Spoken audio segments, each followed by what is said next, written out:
చక్రవర్తి ఛత్రపతి శివాజీ మహారాజ్ గారి 396వ జయంతి మన బహుజన సేన ముఖ్యంగా మదనపల్లి అనేది ఇది ఒక 1100 కిలోమీటర్ల దూరం ఉంటుంది. నాకు చందగా ఫోన్ చేసి బ్రదర్ మీరు ఖచ్చితంగా రావాల్సిందే, ఈ సబ్జెక్ట్ అనేది చాలా ముఖ్యమైనది. ఎందుకంటే మనం ఏదైతే బహుజన సేన అంటే మనం పైన ఒకటి మన డాక్టర్ బాబాసాహెబ్ బిఆర్ అంబేద్కర్ గారు, రెండోది జ్యోతిరావు పూలే గారు. ఏదైతే ఎస్టీ ఎస్సీ ఓబీసీ మరియు మైనారిటీలు, అది క్రైస్తవులు బౌద్ధులు జైనులు ఎవరైనా కానీ ముస్లింలతో కలిపి ఏదైతే 6 మైనారిటీలు ఉన్నారు. అయితే ఇటువంటి ప్రోగ్రామ్ చేస్తున్నాను, ఖచ్చితంగా మీరు వచ్చి మీ భావాలు ప్రకటించాలి.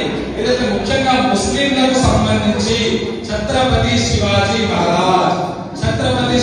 మహారాజ్ అంటే ఏదైతే మనం తెలుగు రాష్ట్రాలు అటు తెలంగాణలో ఇటు ఆంధ్ర ఈ 2 చోట్ల కూడా మీరు గమనిస్తే ఎక్కువగా ఈ సెలబ్రేషన్స్ చేసినట్టు అది జయంతి కానీ వర్ధంతి కానీ కనిపించకపోవచ్చు. కానీ నేటికి కూడా సతారాలో కొల్హాపూర్లో అత్యధికంగా ఈ జయంతి మరియు వర్ధంతి ఉత్సవాల్లో పాల్గొనే ముస్లిం మైనారిటీలను గుర్తించాలని కోరుతున్నాను. ముఖ్యంగా మన చంద్రబాబు నాయుడు ఈ ప్రోగ్రామ్ ఇన్వైట్ చేశారు. అన్న ఇది రంజాన్ కదా, మొదటి ఉపవాసం, ఇంత దూరం ట్రావెల్ చేయడం కష్టమవుతుంది. అయినా కానీ మన కోసం మన ఛత్రపతి శివాజీ మహారాజ్ చేసింది చాలా ఎక్కువ. దానికోసమైనా ఈ రంజాన్ మాసంలో ఖచ్చితంగా మొదటి ఉపవాసంలో వచ్చి నేను ప్రజల ముందు ఏదైతే మన పెద్దలు ఇక్కడ చాలా మంది ఉన్నారు, ఏదైతే 6 పార్టీ నాయకులు ఉన్నారు, మరియు మహిళా సోదరిమణులు ఉన్నారు, యువకులు ఉన్నారు, పెద్దలు ఉన్నారు, అది దళిత బహుజన ఏదైనా సంఘం కానివ్వండి, ఏదైతే ముఖ్యంగా మన భారతదేశంలో నేను కాషాయం గుర్తాడతాను. ఇక్కడ పెద్ద పెద్ద బొత్తలు పెట్టుకుని వచ్చిన మన యువకులు ఉన్నారు, పెద్దలు ఉన్నారు, మరియు ఎంతో సంస్కారవంతంగా వచ్చిన అక్క చెల్లెలు తల్లులు ఉన్నారు.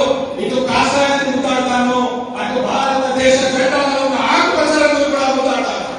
ఎవరైనా కానివ్వండి, భారతదేశంలో రంగుల ప్రకారం కులం మతం ప్రకారం మనల్ని విభజించు పాలించు అనే ప్రయత్నం చేస్తే దీనికి వ్యతిరేకంగా ఖచ్చితంగా మనందరం కూడా కలిసికట్టుగా పోరాడాలి అని మీ అందరికీ కూడా ఉపయోగిస్తున్నాను.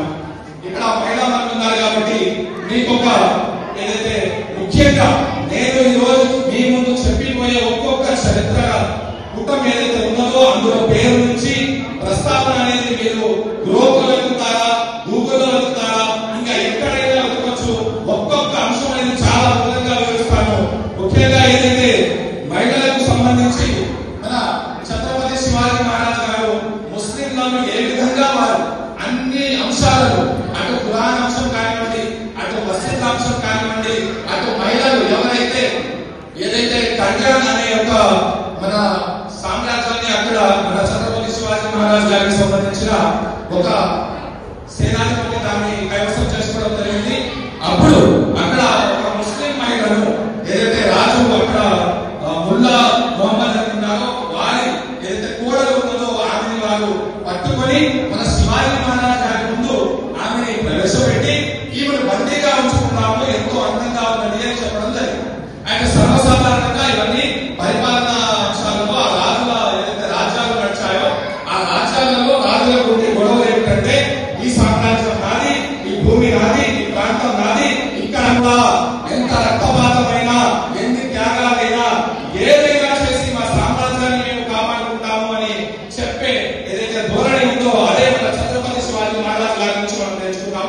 అయితే ఆ మహిళను బందీగా ఉంచుకున్నామని చెప్తే ఛత్రపతి శివాజీ మహారాజ్ గారు ఆ మహిళ వైపు చూస్తూ మా పెద్దలు ఏదైతే చెప్పారో దళిత నాయకులు, అమ్మా నువ్వు ఎంత అందంగా ఉన్నావు, నా తల్లి కూడా నిన్ను చూసుకుంటే నా తల్లి గుర్తుకొస్తుంది, మీరు మా తల్లి కన్నా అందంగా ఉన్నారు, నేను కూడా ఇంకా అందంగా జన్మించేవాడిని అన్నట్టు చెప్పి ఆ మహిళను తీసుకొని వెళ్ళి మళ్ళీ తన సామ్రాజ్యంలో వదిలేసి రమ్మని చెప్పినంత గొప్ప మహారాజ్ మన ఛత్రపతి శివాజీ మహారాజ్.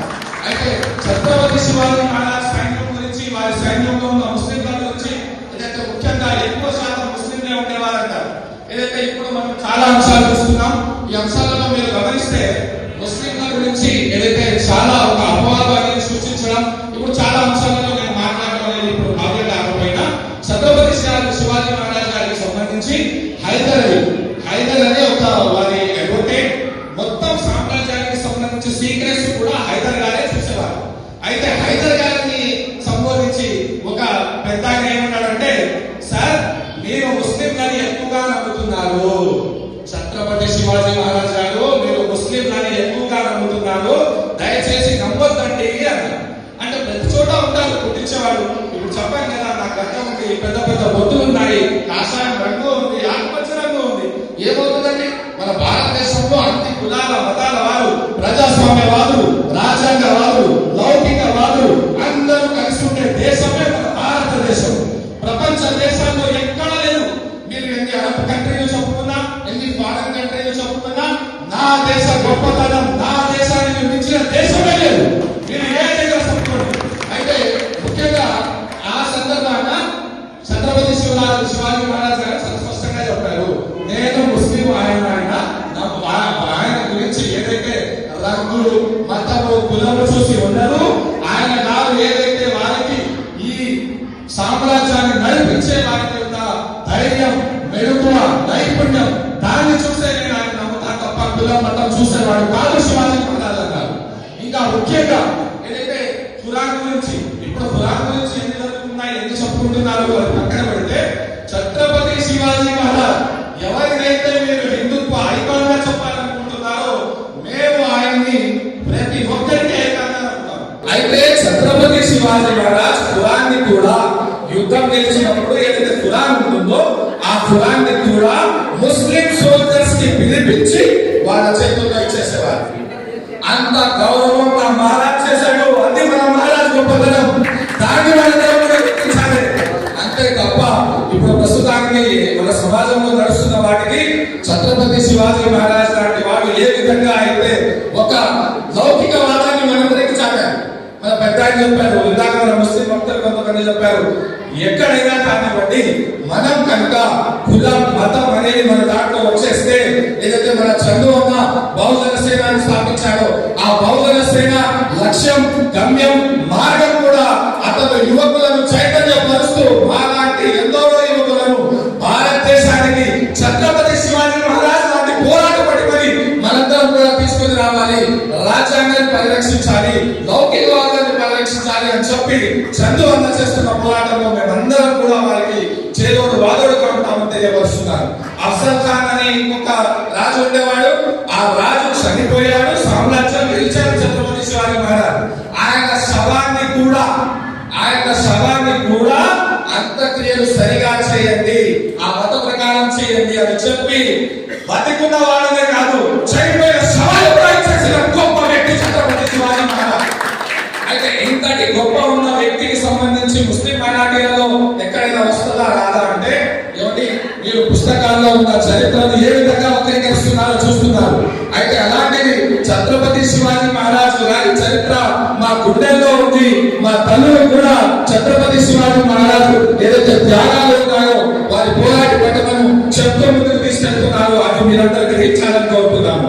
ఏదైతే ఎంతో ఓపుగా మన అక్క చెల్లెలు, మన పెద్దలు మరియు యువకులు ఏదైతే వేదిక మీద వచ్చున్నారో చివరిగా ఒక మాట చెప్తూ నేను నా ప్రసంగాన్ని ముగిస్తూ, ఏదైతే చందన్న ఈ అవకాశం వచ్చాడో నాకు మదనపల్లిలో మాట్లాడడానికి, దాని గురించి నేను చెప్తా. చివరిగా ప్రతి ఒక్కరి ముందు ఎంతో బాధాతత్వ హృదయంతో చెప్పుకుంటూ వెళ్తున్నాను. చూడండి, మన భారతదేశంలో ఆల్రెడీ ఏదైతే బహుజనం పేరుతో మనం ST, SC, BC, minority, OBC అంశాలు ఉన్నాయి. అలాగే ఇప్పుడు ప్రస్తుతం ఒక కులాన్ని, ఒక మతాన్ని టార్గెట్ చేయడం. నేను జనసేన నాయకులు ఉన్నారు మన్నించాలి. నాగబాబు గారు, ఎమ్మెల్సీ నాగబాబు గారు ఒక కోవని పిలిపించి మానవతా దృక్పథంతో వారికి సహాయం చేశారు, ఏదో చేశారండి. దాన్ని కూడా ఒక రాజకీయానికి వాడేస్తున్నారు, మతతత్వానికి వాడేస్తున్నారు. అలాగే దీపక్ మహమ్మద్ అనే ఒక యువకుడు ఉన్నాడు, ఆయన అంశంలో కూడా మతతత్వానికి వాడేస్తున్నారు, రాజకీయానికి వాడేస్తున్నారు. కావున నేను మీ అందరి ముందు కూడా చివరిగా ఛత్రపతి శివాజీ మహారాజ్ గారిని మనం ఆదర్శంగా తీసుకుంటూ మన దేశంలో ఏదైతే నడుస్తుందో, మతం గొప్పదా, కులం గొప్పదా, పార్టీ గొప్పదా అంటే మనకు మన భారతదేశం గొప్పది, మన ఛత్రపతి శివాజీ మహారాజ్ నేర్పించిన స్ఫూర్తి గొప్పది అని చెప్పి గ్రహించాలని కోరుతూ, మరియు ఎంతో ముఖ్య అంశాలు చెప్పాలని చెప్పి నా మనసులో ఉంది.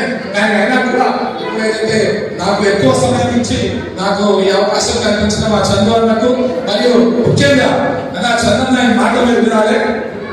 మన చందన్న ఏదైతే మదనపల్లి ఆంధ్రప్రదేశ్ లో ఇటువంటి యువకులు జన్మించడం అనేది ఏదైతే పూర్వజన్మ సుకృతం మీద అంటారు. అలానే మన చందన్న లాంటి వాళ్ళు మన ఆంధ్రప్రదేశ్ మదనపల్లిలో ముఖ్యంగా మీ ముద్దు బిడ్డలాగా దళిత ముస్లిం మైనారిటీ బహుజనులు సపరేట్ వర్గాలకు సంబంధించి మన చంద్రన్న చేస్తున్న ఉద్యమాన్ని ప్రతి ఒక్కరు కూడా ముందుకు తీసుకెళ్తారని కోరుకు నాకు అవకాశం ఇచ్చిన చంద్రన్నకు వారి టీంకు ప్రతి ఒక్కరికి కూడా పేరు పేరు నా కృతజ్ఞత తెలుపుకుంటున్నాను. జై హింద్, జై హింద్. కష్టమైన పనులతో